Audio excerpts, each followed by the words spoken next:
how you going, guys? I'm your host, Ivan. And I'm your co-host, Hobley. And you're with the Can't Get a Kick, Can't Get a Chick podcast. Where we cover all things AFL over a 5-week period. It's going to be fun. It's going to be laughs. Hang around. If you don't like us, please don't tell us that. Then we'll don't. still love you.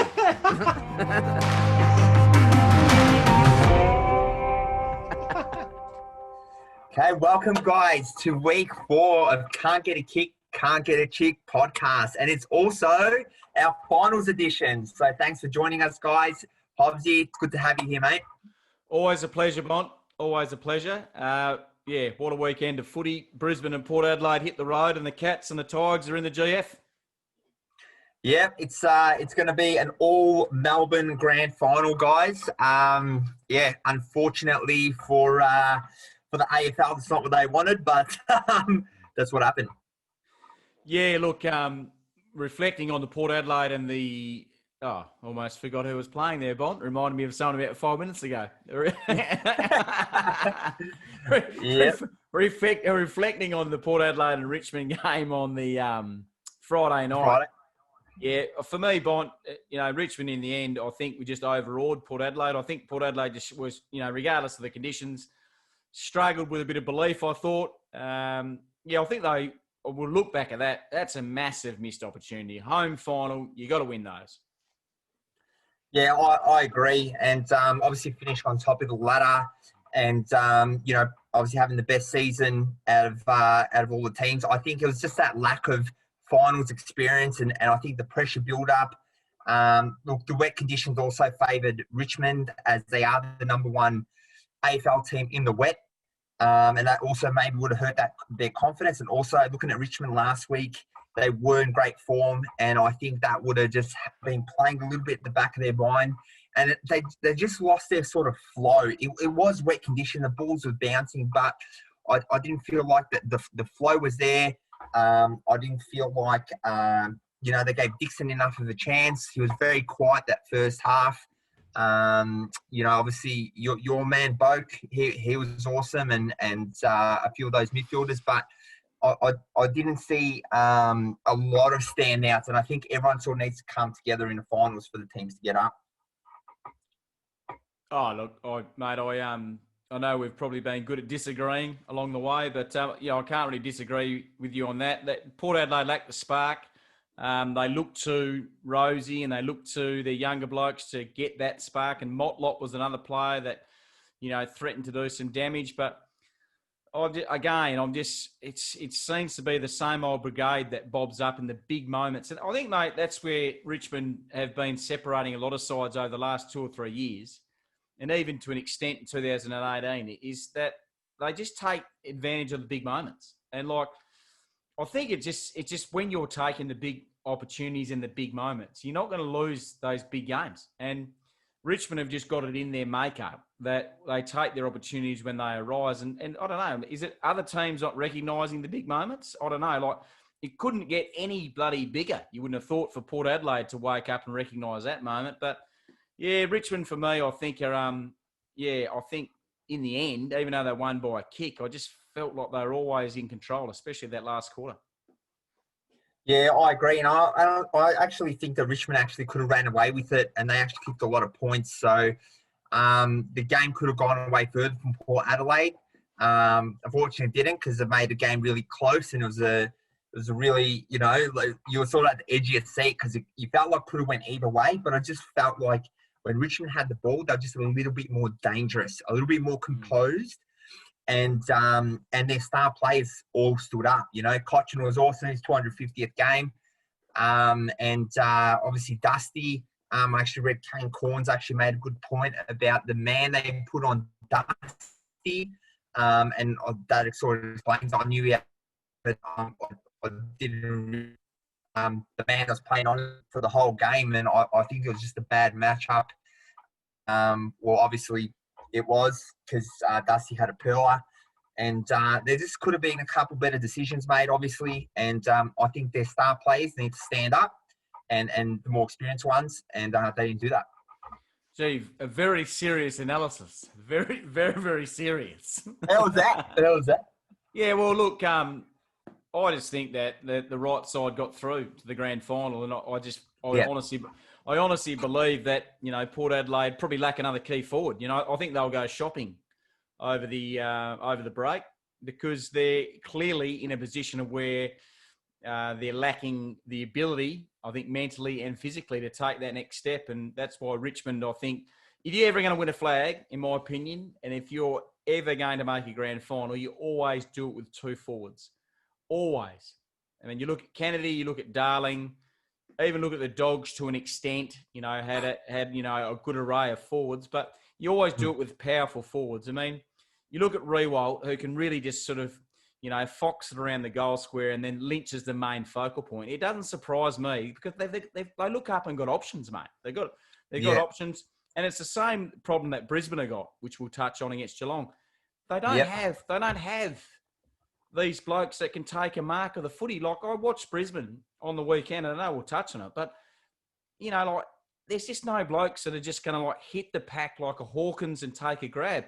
There's a big argument to say that Port Adelaide and Brisbane would have had just as much ball as Richmond and Geelong on the weekend, but there's no one that's going to mark the ball on the forward line. And really, it just becomes, bloody irrelevant, mate. It really is pouring the lemonade down the sink. It's just like you wonder what's going on.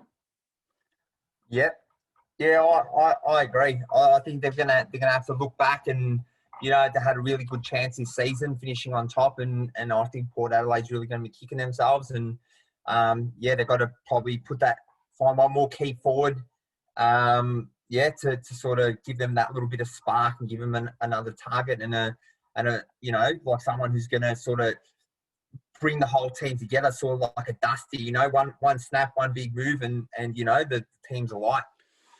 Yeah, but you could say the same thing about. I mean, I listened to Simon Black's comments on the ABC radio, who we're obviously very good friends with, Bont. Yep. Love the ABC. Love the ABC. Yep, massive fan. Especially the ABC in the Midwest. Look, I just think that Brisbane, you could say the same thing, Bont, for Brisbane, mate. I mean, like they've had when are you ever going to be presented with a bigger chance to win a flag? They haven't travelled all year and have been, bundled out. I mean, they were kicking onto this game against the Cats. Well, look, I will massively put my hand up. I don't think I've respected the Cats enough during the year, and especially, and I've mentioned it within these podcasts, especially the last few weeks, they are a seriously good football side. I was speaking to a good mate of mine at work today, and the two words we both came up with was they're very even. They're very even. You look at their back six, blokes like Stewart, veterans like Harry Taylor, even the Irishman going forward, I forgot his name. He's a real Tui, very, very good player. He's not Shuey, Tui. Tui. Tui. I'm having a Tui's. Yes. But, I just think that you look at that back six, it's so even. I've raved about Menengola. Fremantle letting him go, just another one of their mistakes. Yeah. But, I think just overall, they're just so even across the ground. And then you just got these.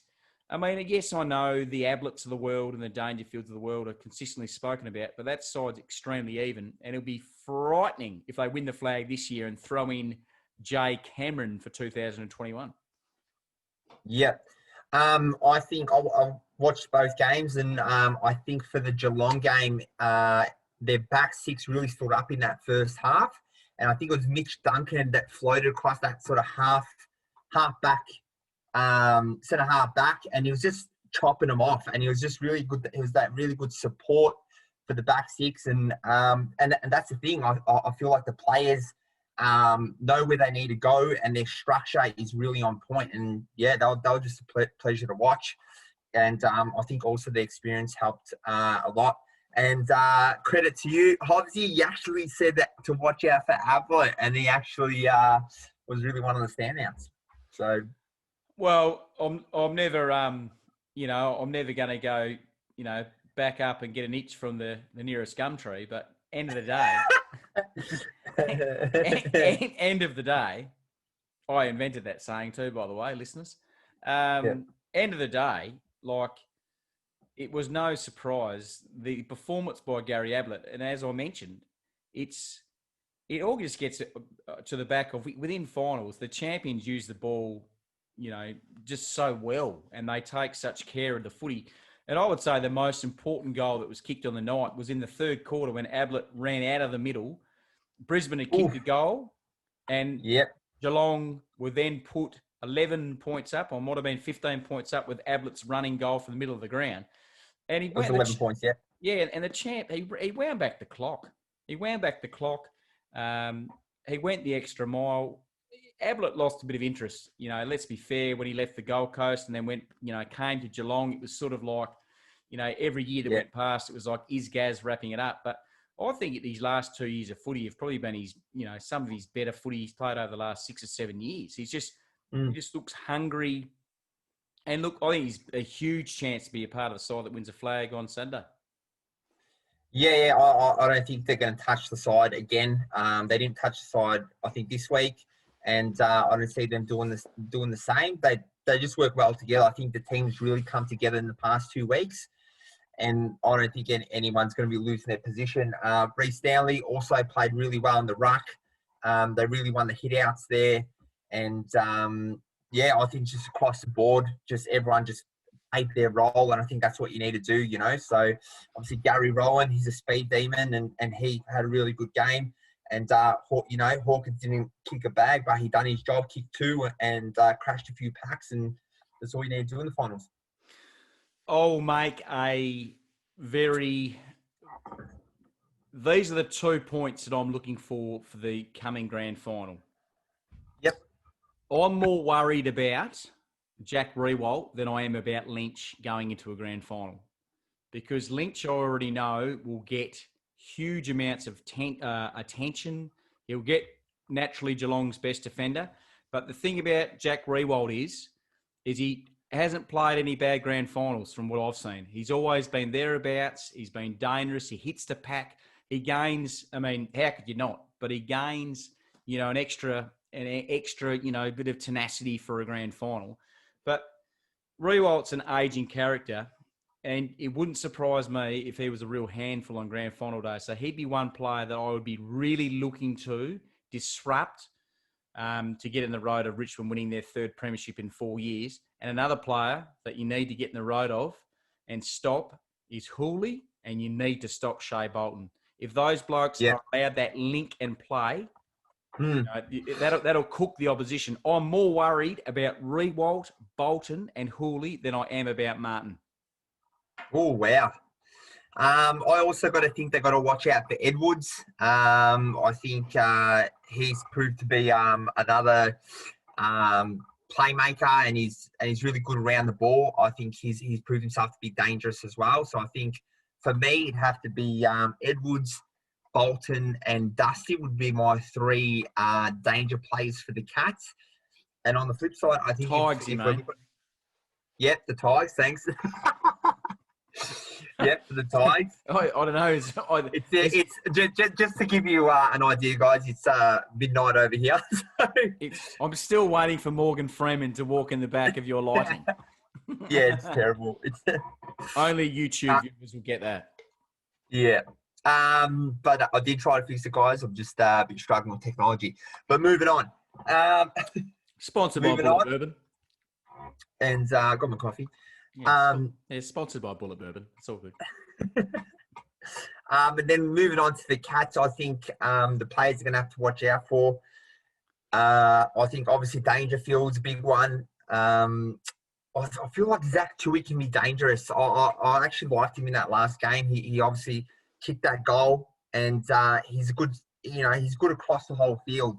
And look out for Gary Rowan, just because I think his pace is dangerous. I think he's the quickest player in Geelong, and I think that makes him really dangerous. For the forward half. Yeah, you sort of stole my thunder there a little bit. I highly rate Gary Rowan. I think he's been an outstanding pickup. The Sydney Swans, to lose him when they did, they wouldn't have exactly been loving life. But Gary Rowan's massive. But I just get the feeling that really for Geelong, what's going to win them the game of footy, as important as their gun mids are, and as important as their forwards are, and working the ball up there to a player like Tom Hawkins and giving him the space and the confidence. But that back six for me, like I'm going to be looking at blokes like Stewart, the game of Harry Taylor. I think it'll be that back six that will win Geelong the premiership. It'll be the back six that win Geelong the premiership, which I'm actually predicting this weekend. I reckon they'll win it. But the Cats have got a huge task. They've got a floating forward line of mosquitoes up there. You know, Castagna, Bolton will obviously go forward at some stage. Even Dion Prestia sort of roams across that half forward line when he's having a change up from the midfield. They'll have to deal with Dustin Martin out of the goal square. They're going to have to deal with Rewalt foxing it out of a forward pocket and playing a makeshift old school full forward. And then the leading Lynch. So for me, it's pretty basic. It's going to be the back six as a collective that will have to get it done for Geelong to be any chance. Yeah, and I think we got to, they've really got to attack the ball, because I think Geelong only kicked one goal up until the first half. The last time they met, I think it was in round 17. So I think they really got it. They just looked a little bit flat in that game. So I think they've learnt from that. And it's usually going the other way. I think in their last 7 games, every team was kept under 40 points except 2 teams. So they just got it. They got the reverse done against them. So I think if they just, go in with the same formation and same sort of tenacity and the same sort of hunger for the ball, I think Geelong's hunger has really spiked in the past 2 games, and the way they attack the footy collectively has really piped up in the finals. And I think if they come with that sort of same pressure, I think Geelong might just get up. But if I'm going to tip, I'm going to throw it out there. I'm sorry, Geelong. I really want Geelong to win, but I feel like it's going to be the Tigers again.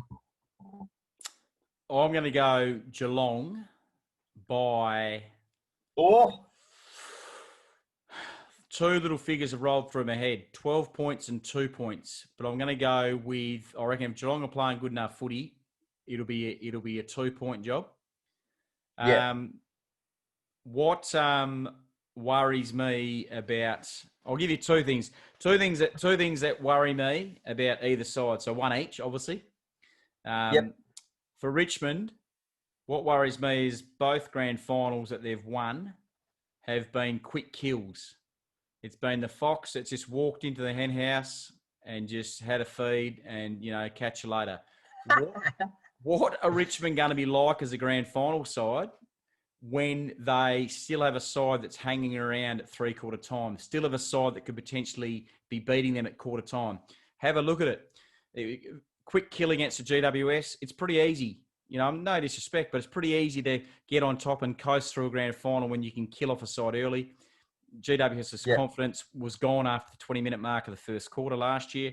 And Adelaide, to an extent, after half-time, were just overrun by, just an outstanding second half of team footy from Richmond. But I'm interested to see just how good the Tigers are under pressure in a, not a real grand final, but more in a real high-tempo grand final. I'm hearing how good they are, and I'm not bagging them out, or maybe I am, but I want to see them, in a high-tempo environment just to see how they handle it.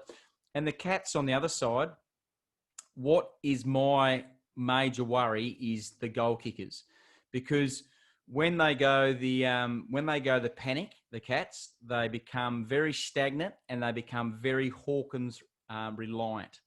Yes. And if they don't get that run and carry from their mids and they become stagnant and bombing the ball in, and the Grimes and the Bolter and the Velostons are just picking it off, the Cats are cooked. Yeah, I agree, because and I think that's sort of what sparks the team. It's those midfield that sort of push forward, and it's those running sort of goals that sort of sparks up the side. It gets the team going. It's a bit of excitement. And I think, that's a really great point. But I do think Richmond's going to get up. I think it'll just be by a goal or 2. But I do want Geelong to win. But honestly, I think if Geelong play their best, and Richmond play their best, I think Geelong might have the edge. And I think they've got a little bit more hunger. They haven't won for a while. They've been kicked out of the prelims. They've got something to prove. Danger wants to win a granny. He hasn't done that. Ablett wants to go out high, and I think the team there's a really good team culture there, and I think everyone's going to want to do it for each other. And when that's the team culture, I think that just really gets the team over the line. All right, because Sportsbet no doubt will be coming on board for our famous podcast. Who first of all, your first goal kicker, your Norm Smith. We've already sorted out who's winning the flag. You're going for Richmond. You've picked a margin. I'm going with Geelong for 2 points. And then naturally, that'll be basically it, won't it? Norm Smith and first goal kicker. And also give me a headline after the grand final too. Just like a newspaper headline. All right. I think Danger is, I think he just wants that granny really bad. So he's probably going to have a pearl of game. So I reckon Dangerfield for Norm Smith. I think first goal will be, Lynch. I just see Dusty running out of the middle. Boom, forward, Lynch, grab, thank you. And I think the headline will be Tigers edge the Cats to win a third granny in 4 years. Very long headline. Yes. I'm going to go a roughie for the Norm Smith. I'm going to pick in a winning side by 2 points, Zach Tui for the Norm Smith. I just think he's an Irishman, mate, is always made for the rough and tumble. And I just think that with the whiskey, spilling out the back, I reckon Zach Tui, he's prime for a contest like this. So he's going to be my real smoky from Norm Smith. I think the first goal of the contest, I reckon, will go to the Cats. And I am backing in a bloke like Parfitt, potentially to feed the ball in and Hawkins to get on the end of one. And go and kick a long rangey goal from around about 50 metres. So out of all that, I reckon Hawkins will kick the first goal for the Cats to get them away. And the headline will be, I've got to have a little think about this. Something along the lines of obviously Geelong winning it. So it'll be something along the lines of, what is it going to be? Classy Cats. That's a good one. Or it's just something like, I'm usually quite good at this. Classy Cats, I don't know, knock over Tigers or whatever, but I'll have a think about that and get back to you. I'll say a lot better one on the A there, so I'll be able to write it down. I love it. Yeah. So that's a wrap. I think Chewy, and we'll see what happens on Saturday. Either way, it's going to be a good game, and I think it's storming, so it might be a little bit wet ground at the Gabba. Yes. So that's going to be interesting, and also that's another plus for Richmond getting another gift. Yes, I know. So thanks for joining us, guys. That's the finals edition, and we look forward to the final wrap up next week. Oh, I've just thought of a headline. This is going to be my headline. Cats litter triumphs as Richmond are rubbish. Not bad. I'm pretty happy with that because there's a bit of a crossover there between a cat's litter and word rubbish. So. Pretty happy with that. Nice. I no doubt we'll probably get bagged on Instagram for that one, but that's okay. And also, too, just quietly, shout out to the Geelong ladies down there, giving us a, Jarrah, she's been getting behind us down there in Catland. Yes, shout out to Jarrah. Yeah, been awesome and been getting around. So hopefully for her, the Cats get up as well. Yep. No, well, you didn't tip them, so obviously I'll be the favourite. I want them to win, though. Yeah, but I want them to win that. Still didn't tip him, so obviously Jarrah's probably going to be more, in my camp, but that's okay. All right, bud, wrap it up. And awesome. Thank you, guys. Hobbsy, thanks for the chat. Who love?